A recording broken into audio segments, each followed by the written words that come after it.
Welcome to another episode of Later That Same Life. I'm Larry Fedoruk, and this is my weekly podcast. Issues, topics, stories from our lives. Season 5, Chapter 3. Roe versus Wade. Roe v. Wade. Roe v. Wade or Roe versus Wade. Roe v. Wade. No doubt you have heard a renewed fervor in the United States over abortion and a woman's right to choose. This after a leaked document appeared to indicate that the United States Supreme Court was about to reverse a 50-year-old decision on abortion, famously known as the case of Roe versus Wade. I have an opinion on this, as I'm sure you do. I will share it, but my main goal today is to give you a bit of the history. As always, I believe it is important to understand what got us to this point and how we got here. Firstly, a quick tutorial on the Supreme Court of the United States. SCOTUS for short. In America, POTUS is the President of the United States. FLOTUS is the First Lady of the United States. SCOTUS is the Supreme Court of the United States. And Scrotum is the former President of the United States. He was robbed, but I digress. The collusion witch hunt. The U.S. Supreme Court was put into place in America in 1790 to be the ultimate judicial body of the nation, so that no one politician or political party could run afoul of the rule of law. Canada also has a Supreme Court. True democratic nations have like institutions. Rule of law, a key to civil society. Around the world, we have seen what can happen when human rights are ignored and a government doesn't have a system of checks and balances. The U.S. and Canadian Supreme Courts have many similarities, but they are not identical. For example, in Canada, we try to ensure that the Supreme Court appointees represent the country geographically. Both the U.S. and Canadian courts have 9 justices. They are appointed and must go through an interview process to be approved. In America, they are appointed for life. In Canada, there is a retirement age of 75. A judge may, of course, choose to step down at any time, and both countries have a system to depose or fire a justice, should that become necessary. And in both countries, that process is difficult, complicated, also rare. So obviously, many justices stay on the bench until they are long in the tooth. And although, theoretically, these courts are meant to be above politics, politics is like a quickly collapsing, powerful avalanche, destroying everything in its path. Here's how it works. When an aging judge chooses to step down, or somehow there's an opening on the court, a reigning government will quickly move to appoint a judge whose interpretation of the law will more directly align with their political views, conservative or liberal. When the Supreme Court issues an opinion or a ruling, it is based on a vote among them, 9 justices. Majority rules. That's it. That's the law. And the Supreme Court chooses what cases they will hear. Overall, a sound judicial system will have a process of appeals. If a decision is perceived to be unfair, it can be appealed to a higher court, or a higher one again, and can go to the highest court in the land, the Supreme Court, if they choose to hear it. If they choose not to review the play, the movement in the field stands as called. It is a touchdown. Generally, they choose cases of a national relevance, decisions that will affect a great number of people. So, sorry, the case of your highly unfair speeding ticket is not likely to make it to the bench in Washington, D.C. Donald Trump, even though he was a one-term president, managed 3 Supreme Court appointments. And even though all of these appointments are vetted by other committees of government, he stacked the court in the conservative favor. And the conservatives, who are largely white Christian-based interpreters of the law, do not like abortion. And right now, they are the Supremes. They are the bench warmers. It's a collusion witch hunt. Rumors have swirled ever since Roe v. Wade was put into law that a conservative Supreme Court would one day overturn it. And time to time it has come up, wafting in the political breeze of the day. Countless candidates wetting their fingers and putting them up in the air, trying to determine the ethical wind direction. And of course, it's not just the wind. Politicians, they also blow. Over the years, Roe v. Wade has been modified, but never overturned. The opposite, actually. 1992, Planned Parenthood v. Casey. The court ruled 5-4 that roadblocks set up by individual states were unconstitutional. If Roe v. Wade was a precedent, Planned Parenthood v. Casey was a precedent on top of a precedent. We do use that term a lot lately, don't we? Precedent. Precedent setting. Well, it means nothing. A precedent is only that until there's a new precedent, rendering the previous precedent meaningless. A Supreme Court decision only matters until another Supreme Court comes up with something more supreme. The law is the law until it's not. Laws, practices, and even their enforcement are, and always should be, a fluid situation. Who was Roe? Who was Wade? This is such an interesting story. Roe was Jane Roe. Eventually, she would reveal herself to be Norma McCorvey, but at the time, she desired anonymity. Anonymity in the courts is often offered by using names John Doe and Jane Doe. However, the surnames Roe and Poe are also commonly used. The term Roe also refers to eggs found in the ovaries of fish. But in this case, there's apparently no connection to the fertilization of eggs in a female around a case dealing with reproduction rights. I always thought there might be, there's not. That seems to be a coincidence. Norma McCorvey was 21 years old and a Texan. It was 1969. She sought to terminate an unwanted pregnancy. This was her third pregnancy. She had already had 2 children and gave them both up for adoption. This third pregnancy, however, she wanted to terminate. Abortions were legal in Texas at the time, but only if the life of the mother was in danger. Norma's life was not. Norma sought out illegal abortions, and it was then she was referred to lawyers who were interested in challenging the Texas law. Norma signed on as Jane Roe. Wade was Henry Wade, the district attorney of Dallas County. He was tasked with defending the Texas abortion law. Roe v. Wade played through the courts, and in 1971, the Supreme Court of the United States agreed to hear the case. On January 22, 1973, SCOTUS struck down the Texas law, a 7-2 decision. In a landmark ruling, the Supreme Court today legalized abortions. Shortly after that, Norma McCorvey admitted to the world that she was the Jane Roe in the case. By the 1980s, she was volunteering at an abortion clinic and became somewhat of a spokesperson for pro-choice. Oh, and if you're asking yourself the obvious question, well, because the original case took years, Norma was unable to terminate that pregnancy. She had a daughter in 1970, whom she also gave up for adoption. On that note, in 2021, that woman, Shelley Thornton, who had been adopted by a Dallas family, spoke to media and admitted that Jane Roe was her biological mother. I knew that she had 3 kids and that she had given us all away.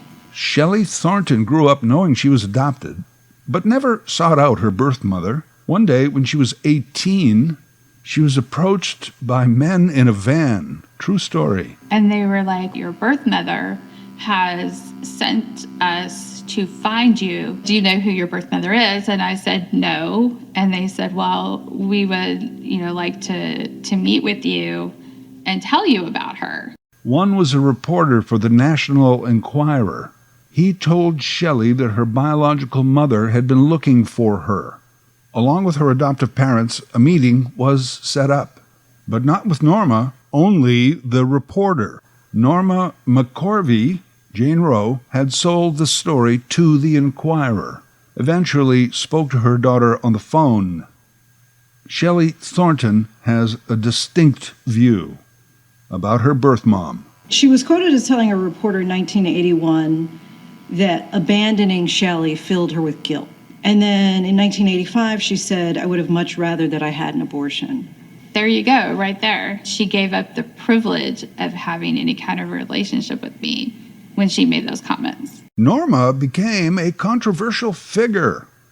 She wrote a book called I Am Roe, and then suddenly in the mid-90s renounced her role in the history of pro-choice and women's rights. Ms. McCorvey, what happened? I became a Christian Tuesday night. I was baptized, and now I've changed my position on choice. She began working for an anti-abortion group called Operation Rescue. However, near her passing in 2017, she spoke to filmmakers in a documentary called AKA Jane Roe, in what she called her deathbed confession. Her words. This is my deathbed confession. I took their money and they put me out in front of the cameras and told me what to say. This is my deathbed confession. This seems to support her daughter's theory that Norma was mostly always out for Norma. I think she used as much as she got used. Norma McCorvey, what a story. And I really don't know how much of this, if any, plays into this latest discussion, but it's quite the history. Oh, and some may remember a 1989 TV movie, Roe versus Wade. Norma was portrayed by Holly Hunter. I'm pregnant. Did you ever use the word no? Don't be helpful or anything. At least last time you got yourself married. You got the morals of a cat. Mother, fold it 5 ways and stuff it. As mentioned earlier, ever since the Roe v. Wade decision in 1973, the abortion rights issue has remained as one of the most divisive in our society. Today we can add to that. We can add extreme polarization, culture war, and the ability for anyone to assemble and mobilize followers through social media. Here we go. I only have American stats here on this, but in the year before Roe v. Wade, polls said that U.S. citizens were 46 to 42% against abortion. After the decision and all of the subsequent coverage, 52 to 41% in favor. Latest stats say that 2/3 of Americans are against overturning Roe v. Wade. 2/3 in favor of pro-choice. In my opinion, laws don't come from the Supreme Court. They come from the will of the people. Justice Clarence Thomas recently said that sometimes you're going to get laws that you don't like. He is correct in that you cannot please all of the people all of the time. But should a conservative-based Supreme Court go against 2/3 of the population that they serve? That would seem counterintuitive to the purpose of a Supreme Court, to their reason for being. But politics rears its ugly head like the troll at the bridge. U.S. midterm elections are on their way. Control of the houses of government are at stake. Conservative politicians worry that overturning Roe v. Wade would favor the Democrats. Politicians, they do blow. During all of this, you may have heard Americans cite the 14th Amendment to their Constitution. In the Supreme Court's decision in 1973, the 14th Amendment was mentioned. Basically, that amendment stipulates that no individual states can interfere with the rights that people enjoy as an American citizen. The current argument, and remember, this was only a leaked document, contends that the 14th Amendment that solidified Roe v. Wade was misinterpreted. For some time now, the rights of states v. the federal government have been an issue. Similarly, in Canada, provinces battle with Ottawa over jurisdiction in certain areas. Roe v. Wade made abortion legal in America. U.S. states, notably Texas, Louisiana, Mississippi, are passing dangerous laws, basically making Roe v. Wade almost impossible to enforce. That's the problem. It's like they are saying to women, yeah, I guess you have a right to an abortion, just not here. In Texas, individual citizens can act like vigilantes.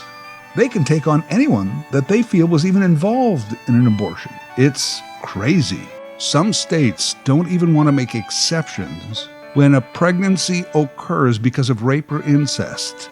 Unbelievable. You know my new definition of incest? Any American who has sex with any other American.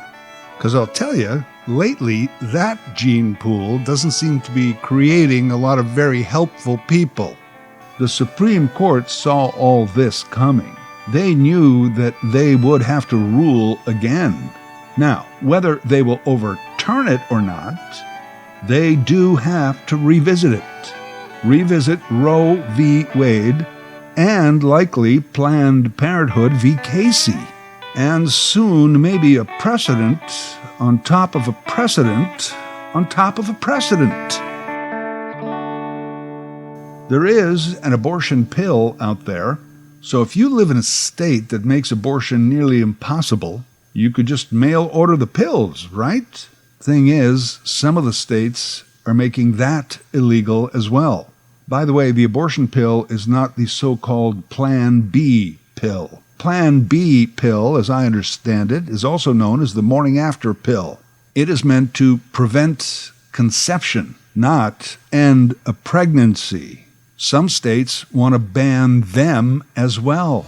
And there's the story so far. And if you think we're immune to this debate here in Canada, well, we're not. It's here. Maybe not with the same big headlines, but be prepared. It's already been part of the discussion during the Conservative Party of Canada leadership debates. Recently, a march on Ottawa by anti-abortion activists. Now, that march is an annual event, and at least they don't arrive in trucks. In Canada, a woman's right to choice is protected by our charter. But there is no actual law governing abortion on the books in this nation.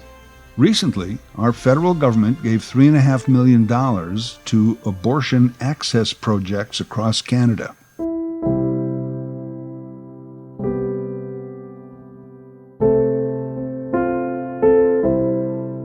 I do not understand anyone who is not pro-choice. Really, truly, I don't understand you. How in today's day and age can anyone be against a person's human rights, especially a right that, if exercised, has no effect on you whatsoever? Believe me, I know the counter-argument. What about the rights of the unborn child, aka fetus? This will always bring us back to this question. When does life begin? Conception, 4 weeks. Heartbeat, 12 weeks. Birth. You know, some people used to believe that life begins at 40.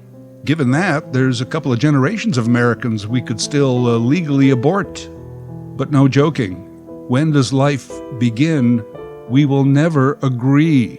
So we're back to the way the Supreme Court works. Majority rules. It's a collusion witch hunt. Remember the anti-vaxxers, how quick they were to say, my body, my choice? And how slow to apply that same principle to the basic rights of a woman to choose? and to be in control of her body, her life. Roe v. Wade is an American law on the American books, a highly educated, constitutionally vetted, Supreme Court ruled law that's been around for 50 years and now on the verge of being overturned. Seems impossible. The reality is that it's very possible. And then, what human rights will they come after next?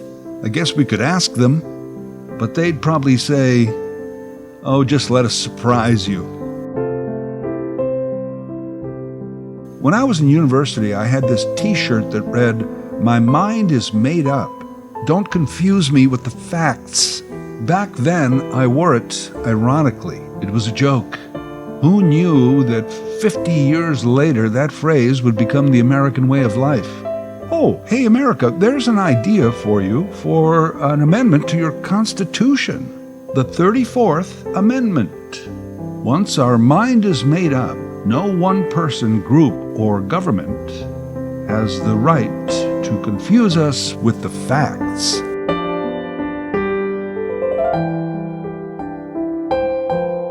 Later That Same Life is written, produced, and voiced by Larry Fedoruk. Larry Fedoruk, 37 @gmail.com. Subscribe to Larry's podcast YouTube channel. Get automatic notifications with each new episode.